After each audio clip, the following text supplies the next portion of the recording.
চাষার মেয়ে, গায়ের রং মাজা পেতলের মতো পিতাভ, মুখের গড়ন দৃঢ়, চোখের তারা বড় বড়, পরনে কেবল একটি কস্তা পাড় শাড়ি, গয়না নেই। তার দিকে কিছুক্ষণ তাকিয়ে থাকলে মনে হয় যেন আগুন রাঙা চুল্লির দিকে চেয়ে আছি। হ্যাঁ গা, তুমি কোথায় যাবে গো? রতনপুর।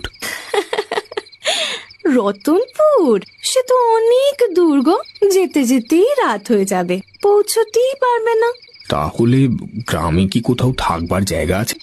এখানেই থাকো না। যদি অসুবিধা না হয় এখানেই থাকবো। তোমার নাম কি? কামিনী। চোখ বুজে অনেকক্ষণ শুয়ে থাকবার পর তিনি আচ্ছন্নের মতো হয়ে পড়েছিলেন। হঠাৎ চটকা ভেঙে গেল। তিনি চোখ খুলে দেখলেন কামিনী নিঃশব্দে কখন তার বিছানার পাশে এসে বসে, তার মুখে বিচিত্র হিংস্র মধুর হাসি।